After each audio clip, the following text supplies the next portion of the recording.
Hoje você vai aprender. Hoje é um bônus, porque eu respondo a pergunta dos inscritos e eu vou contar para você uma história verídica, tá? Depois você pesquisa para você entender mais a fundo.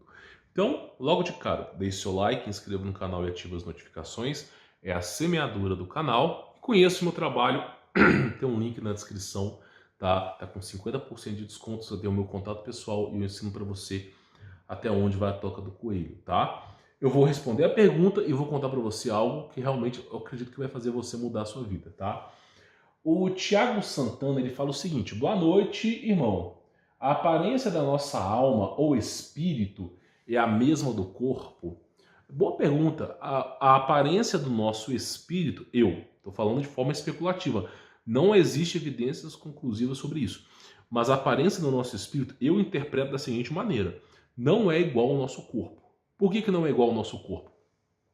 Porque nós somos sementes de Deus. Somos criaturas que Deus soprou o fôlego da vida no corpo. Por exemplo, Adão foi isso. Soprou em suas narinas o fôlego da vida e ele se tornou ser vivente. Então Deus preparou um corpo primordial, cuja estatura de Adão era a mesma estatura dos anjos, aproximadamente 60 metros de altura, e soprou o fôlego da vida. Por isso o espírito humano é tão importante. E aí aconteceu o quê? A iniquidade, a maldade no mundo, o pecado adentrou o mundo, adentrou os corações. E aí o corpo humano foi cada vez mais deflorando. Por exemplo, na era pré-diluviana já estava deflorado. Aí passou a era pré-diluviana, o ser humano ficou menor, estatura menor. Mas a gente fala sobre o período renascentista, os seres humanos com 4 metros de altura. Hoje, 2 metros de altura. Então você vê que o corpo humano vai se modificando. Só que o espírito, o eu espiritual, não se modifica, porque ele é a criação divina de Deus. Então, eu penso que o espírito humano não é igual ao corpo. Eu penso que o espírito humano não é. E a necessidade da alma é porque o espírito humano é muito maior do que o corpo, precisa de um amparo para que faça a conexão. Entendeu? Então, por exemplo, a alma, que bem dizer, muitos chamam de alma, que é um meio termo entre espírito e corpo. Eu chamo de glândula pineal. De fato, não sabemos. O mundo espiritual a Deus pertence. Mas o que faz um nível de consciência entre o corpo, para que você possa abrir e fechar sua mão, e o espírito mande esse comando, é a alma. E a alma está enlaçada com a glândula pineal, que é a consciência humana coletiva. Então o que acontece? Eu acredito que a alma é um amparo, algum tipo de ferramenta que faz com que o espírito haja no corpo. Tanto é que quando você morre, é o teu espírito que está na fonte de Deus. Não é a tua alma que está na fonte de Deus. Quando você morre, está no inferno, não é a tua alma que está no inferno, é teu espírito que está no inferno. Então a alma ali é um amparo, algum tipo de desdobramento ali que faz com que o espírito se conecte com o corpo. Tá entendendo? Então, assim, como o espírito humano ele é diferente do corpo, ele precisa da alma. Então a alma pode ser que ela tenha projeção residual do corpo humano. Ela possa ter a projeção residual do corpo humano. Mas eu creio veementemente que a alma é um amparo para isso. Então o espírito humano é diferente. Agora é óbvio que em projeções, você vivenciando uma revelação de Deus, Deus não vai revelar para você o teu espírito em plenitude. Ele vai revelar para você como você é na Terra. Tá entendendo? Quando os anjos aparecem, os anjos de Deus aparecem para os seres humanos, trazendo revelações, os mensageiros, eles não se revelam como seres de 60 metros de altura, em fogo. Não, eles se revelam como seres próximos a nós, para que nosso entendimento consiga entender a situação. Então eu acredito que o espírito humano é diferente, mas toda projeção espiritual, tudo que Deus for lhe revelar será num biofísico humano. Tá entendendo? Então essa é a pergunta do rapaz. E qual que é o bônus de hoje? O bônus de hoje é o seguinte: vou contar para você uma história de fé, tá? Não é minha, eu já contei vários casos meus aqui, mas é uma história os inscritos mais antigos conhecem.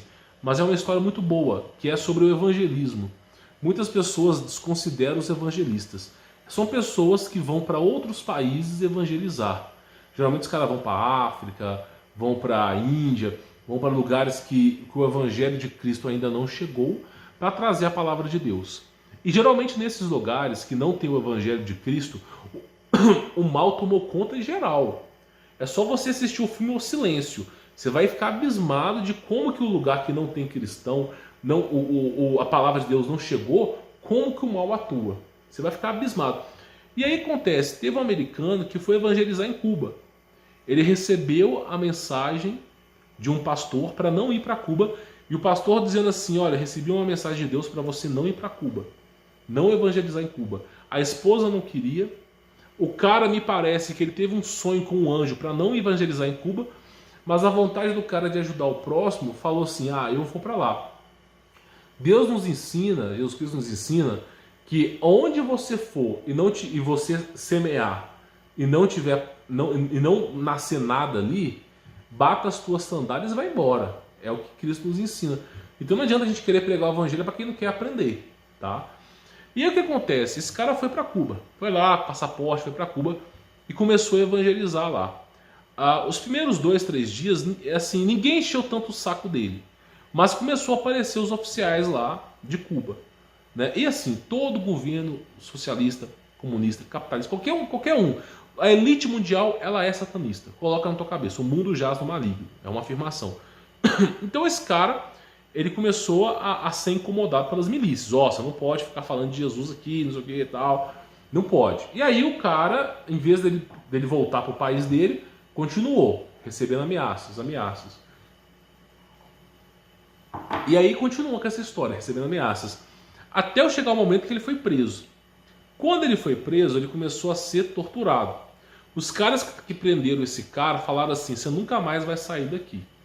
Você foi avisado, não sei o que. Aqui nós não aceitamos Jesus, os caras falando, não sei o que. Falaram no idioma americano, que os caras são satanistas, não sei o que. E que eles não aceitam Jesus. E que independente de ser Cuba ou não, quem manda é o diabo. E não é a história de presidente. E começou a falar um monte de coisa lá da elite mundial. E torturando o cara, arrancando as unhas, fazendo mal ao cara mesmo, sabe? De maneiras assim, nesse tipo. Porque não era mais uma tortura pro cara ser liberado, era uma tortura pro cara morrer. Então eles não estavam ligando tanto. E o cara foi torturado vários dias sendo torturado pelo nome de Jesus ali. Vários dias. A esposa desesperada, perdeu o contato com o marido. A igreja orando pro cara, o cara, sabe, o cara sumiu. E foram assim uns 15 dias de tortura. Os primeiros 7 dias estavam alimentando o cara, até onde eu sei. Depois os outros 7 dias não estavam mais alimentando o cara. E assim, imagina você preso, e aí começaram a colocar você numa cadeira, e te torturando o tempo todo, não deixando você dormir. É um nível de tortura assim, exímia. E aí o cara tava deflorando, tava quase morrendo, desfalecendo. E aí o torturador lá cubano falou assim: agora você vai chegar no final da sua vida, não sei o que você vai ser morto, ninguém vai saber sobre você, sua família nunca vai te encontrar. E aquele terror psicológico rolando solto.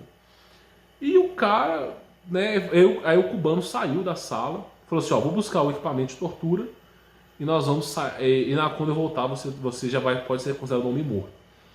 E o cara ele já estava desfalecido, não conseguia mais falar.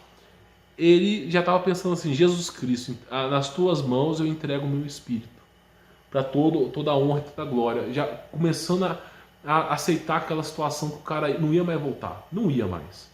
Ele estava no país que ele não conhecia, que não aceitava Jesus Cristo ali, tinha suas dificuldades, e aí já era, ele ia morrer. E aí simplesmente ele já começou a orar.